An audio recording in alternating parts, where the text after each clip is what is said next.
Matthew Evans, a wealthy man in his late 70s, sat alone behind the wheel of his silver Mercedes, tapping his thumb impatiently. The air conditioner hummed softly, struggling against the heavy Kentucky heat. A retired financial magnate, Matthew was accustomed to life bending to his will. But today he was stuck. His car sat on the roadside with a flat tire, far from the comfort of his immaculate estate just outside town. He tried calling roadside assistance a few times, but had no success. With a heavy sigh, he accepted he'd have to wait. Just as irritation began to rise in his chest, a figure emerged in the distance, walking toward him. It was a boy, probably around 13 or 14, wearing a faded shirt and scuffed sneakers. His steps were steady, and his face carried a look of resolve. Matthew observed him closely as the boy approached, eyes scanning the car before nodding politely but firmly. "Flat tires, sir?" the boy asked, his voice calm. "Yes, that's right," Matthew answered, feeling oddly relieved and slightly awkward. "I was trying to get help, but my phone has no signal out here." The boy gave a faint smile. "I can take care of that," he replied, crouching beside the tire without pause. "My granddad showed me how to do this last summer. Do you have a spare?" Matthew motioned toward the trunk, watching as the boy located and retrieved the tools. The boy worked quickly, his movements confident and practiced, far more assured than Matthew expected from someone his age. Standing nearby, Matthew felt an unfamiliar sense of humility washing over him, something he hadn't experienced in quite some time. He thought about offering help or chatting, but the boy stayed focused, eyes locked on his task. Within minutes, the job was done. The boy stood, wiping his hands on his jeans, and gave a small, satisfied smile. "All set," he said plainly. Matthew pulled out his wallet, took a few bills, and extended them toward the boy. "Here," he said, "I'm really grateful for your help." But the boy stepped back, raising his hand in a gentle refusal. "Thank you, sir," he said kindly, "but I don't need anything. Just glad I could help." Matthew stood frozen, stunned, the cash still in his outstretched hand, watching as the boy turned and began walking away, disappearing down the road. Something about the encounter struck him deeply, though he couldn't quite understand why. Left alone, he quietly returned the money to his wallet and slid back into the driver's seat, his eyes lingering in the rear-view mirror as the boy's figure slowly grew smaller behind him. During the rest of the drive, Matthew's thoughts kept circling back to that brief exchange. There was a certain grace about the boy, a calm confidence that came not from wealth or status, but from a place far more genuine. That night, back in the grand silence of his estate, Matthew couldn't shake the image of the boy walking away with nothing in return but a smile. Later that evening, he sat in the deep leather chair in his study, surrounded by rows of books he seldom read. The only sound was the soft ticking of the grandfather clock tucked into a corner. A perfectly plated dinner, steak and asparagus, sat cooling on a tray beside him, untouched. All he could think about was that young stranger. Throughout his life, Matthew had met countless people, colleagues, employees, investors, and nearly every conversation had been shaped by negotiation, need, or transaction. There was always a trade-off, a cost, a deal to be struck. But this kid, this total stranger, had offered help without asking for anything in return. He leaned back in his chair, sipping his scotch, the image of the boy's easy smile playing over in his head. He hadn't looked like he came from much. The worn shoes, faded shirt, hands dusted with road grit, all painted a clear picture. Yet he held himself with an inner strength and honesty that seemed increasingly rare. By morning, Matthew felt compelled to go find him. He didn't fully understand the reason. Maybe it was a sense of obligation, maybe sincere appreciation, or perhaps just a need to understand more. Whatever it was, he soon found himself back behind the wheel, driving the same lonely road as the day before. Scanning the horizon for any sign of the boy, hours slipped by as he made stops at gas stations and roadside diners, asking around if anyone had seen a young boy matching the description. Most people simply shrugged or gave a polite no, until eventually an elderly woman behind the counter of a quiet cafe spoke up. "Sounds like you're asking about Elijah," she said, drying her hands on a worn apron. "That boy's always lending a hand around here, lives with his mother out in Harlan. Matthew echoed, filing the name away in his mind. "Thank you." The town of Harlan sat about an hour away, tucked into the lower slopes of the Appalachian Mountains. The drive was beautiful, but Matthew hardly noticed. His mind buzzed with questions. What sort of upbringing had shaped that boy? What kind of home instilled that kind of character? When he arrived in Harlan, the town was still, its streets lined with humble houses and mama and pop stores. He inquired with a few locals about Elijah, and eventually someone directed him to a small house on the town's edge. The home looked weathered, but cared for. Its front porch sagged gently from years of where Matthew pulled over and paused, unsure what he would even say. Drawing a slow breath, he knocked at the front door. It creaked open a moment later, revealing a woman in her early 40s. Her face wore fatigue, but kindness, her gaze sharp as she assessed the stranger. "Can I help you?" she asked. "Good morning," Matthew replied, clearing his throat. "Sorry for the unannounced visit, but I think I ran into your son yesterday, Elijah." "Correct. He helped me with a flat tire." Her face softened right away. "That sounds like my Elijah," she said with a faint, proud smile. "He's always doing things for people. I just wanted to thank him properly." Matthew explained. "He wouldn't take anything from me yesterday." She nodded, stepping aside to open the door wider. "He's out back. You're welcome to wait." Matthew entered, taking in the simple but well-kept space. The furniture was aged yet orderly. Family photos hung on the walls alongside a few hand-drawn sketches. The drawings seemed to be from a much younger version of Elijah. It was nothing like Matthew's own home, with its polished decor and luxury paintings, yet there was a warmth here, something more real. He followed Elijah's mother into the backyard, where the boy was mending a worn section of fence. Elijah looked up, surprised to spot Matthew. "Hey, mister," he said, brushing dirt off his jeans. "What brings you here?" Matthew smiled, feeling oddly uneasy. "I came to thank you again. You stepped in when I needed help, and I haven't been able to stop thinking about it." Elijah gave a casual shrug, his face open and sincere. It really wasn't anything. But to Matthew it meant everything, and he intended to express that. Leaning against the fence, Elijah watched him curiously. They stood in silence for a beat, the boy's calm presence making Matthew feel like the one under quiet scrutiny. "You might not understand how important it was," Matthew said at last. "People don't usually offer help without expecting something in return." Elijah tilted his head as though trying to make sense of the idea. "I don't think of it that way," he said. "If I can help someone, why wouldn't I?" Matthew was struck by how straightforward that was. His gaze drifted past Elijah, across the yard. The fence was patched with odd planks, the grass uneven and patchy. In the background, an old swing set leaned awkwardly, its chains rusted and worn. It was obvious they didn't have much, but made do with what they had. "You've got a smart way of seeing things," Matthew said sincerely. "Your mom must be proud."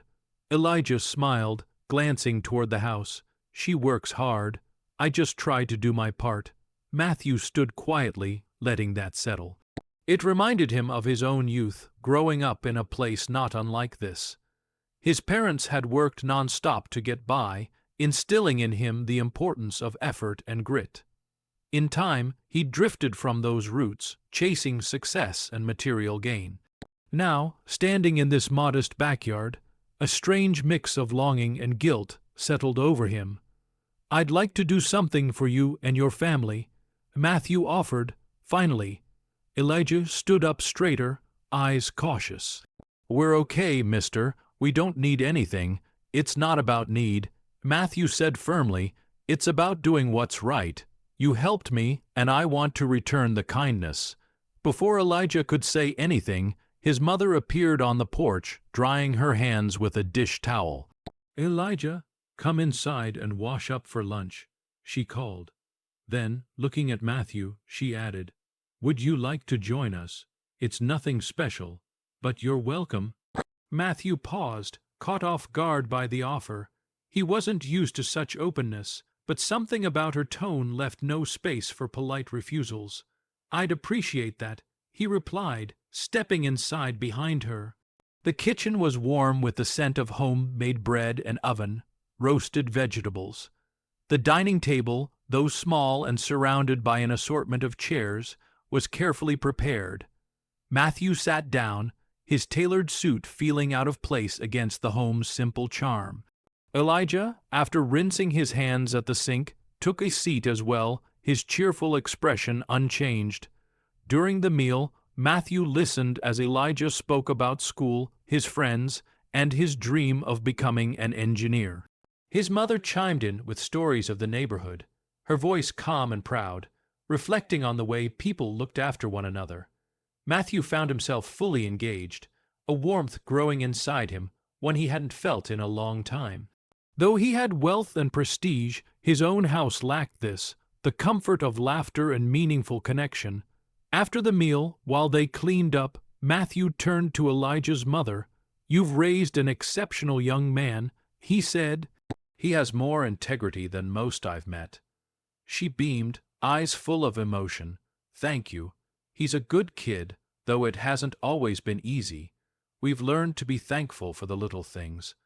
Matthew nodded, already considering ways he could quietly help. He didn't want to impose, but he knew he couldn't leave without giving back. This family had reminded him of something he hadn't even realized he'd lost, a sense of what truly mattered. That afternoon, as he left their modest home, Matthew felt a clarity he hadn't experienced in years. Driving back to his mansion, his thoughts were already forming a plan. It wasn't about charity. It was about honoring Elijah's kindness and his family's quiet strength. Elijah and his mother deserved more than a home patched together with old boards and tired furniture. They had earned the right to stability, recognition for the quiet strength they lived with each day. The following morning, Matthew got to work. He made phone call after phone call, reaching out to former associates, builders, and vendors. By midday, the pieces had fallen into place. Within a week, a flurry of trucks and workers began to appear outside Elijah's home. Matthew stood nearby, clipboard in hand, overseeing every detail as the renovations kicked off. Elijah and his mother watched in disbelief. "You didn't have to do all this," she said softly, her voice shaking as she watched the materials being unloaded. "We've managed just fine." Matthew faced her, his tone sincere. "You haven't just managed, you've flourished, and what you gave me, well, I didn't even know I needed it. Please, let me return the favor." Elijah stood beside his mother, unusually quiet, his gaze thoughtful. Matthew lowered himself slightly to meet the boy's eyes. "You taught me something, Elijah. True help isn't about wealth, it's about being there. I want to be there for you now." Over the following weeks, their home changed dramatically. The old porch, once leaning, was replaced with solid beams. The leaky roof was fixed. Out back, the rusting swing set was swapped for a brand new one. Inside, fresh paint brightened the walls, the worn floors gleamed, and the kitchen got a complete makeover with modern appliances. At first, Elijah tried to lend a hand, hauling wood and sweeping dust, but Matthew gently stopped him. "Your job right now," he said with a grin, "is just to enjoy being a kid for a change." Still, Elijah often wandered outside, unable to stay away from the action. His eyes followed every move, watching, learning, soaking it all in. One of the construction crew, a broad-shouldered man named Joe, noticed the boy's fascination and called him over. Want to help me measure some wood?" Before long, Elijah was full of questions about the tools, the process, the techniques. His enthusiasm caught on like wildfire. Matthew observed it all from a short distance, a quiet pride blooming within him. For the first time in what felt like ages, he sensed real purpose, something deeper than profit or prestige. Elijah's eager spirit reminded him of the drive he once had, before everything became about business and boardrooms. Life had become a whirlwind of meetings and investment strategies one evening. As the sun dipped below the horizon, the renovation project neared completion. Elijah and his mother stood on their new porch, taking in the remarkable changes with emotion thick in her voice. She turned to Matthew. "This isn't just a place to stay anymore, it's become our home. I don't know how we'll ever repay you, Math." You gave a gentle shake of his head, his voice low and sincere. "You've already done that. You reminded me what truly matters in life: family, meaning, and connection. If anyone should be saying thanks, it's me." On the final day of construction, the atmosphere felt festive. Neighbors wandered by to admire the upgrades, bringing with them tokens of goodwill: loaves of bread, jars of preserves, and even a flowering plant. Elijah's cheerful voice rang out across the yard as he darted around excitedly, leading his friends through the home, showing off the new swing and bright interior walls. Where once the house had felt tired and old, it now brimmed with warmth and new beginnings. Matthew stood outside, resting against the solid new porch rail, and watched it all unfold. He hadn't felt happiness like this in a long time, not this pure, not this honest kind of joy that came from helping others bloom. Elijah's mother approached, a glass of iced tea in hand. She offered it to him with a grateful smile. "You didn't just repair walls and windows," she said gently. "You gave us hope, and I believe you've rediscovered something in yourself, too." Matthew accepted the drink, nodding slowly. "I think you're right. For years I chased what I thought would fulfill me: wealth, prestige, power. But none of that compares to this. Nothing I've built ever brought me this kind of peace." As the sky turned orange and purple, Elijah bounded up to join them, still full of energy. He looked at Matthew seriously. "Mr. Matthew," he said, "I've been thinking about everything you did. I want to do something like that someday. I want to help people, too." Matthew rested a hand on the boy's shoulder, his voice calm and full of pride. "You already are, Elijah. Your kindness set everything in motion. Never lose that." The three sat side by side, watching the sky shift from golden hues to deep orange. The warmth of the day lingered, yet there was an even deeper warmth, a feeling born from connection, gratitude, and a shared sense of purpose. When it was time for Matthew to depart, Elijah and his mother walked him to his car. The boy's broad smile and his mother's tearful expression were forever imprinted in Matthew's memory as he drove away. This wasn't the conclusion, he realized. It was the start of a new chapter for all of them.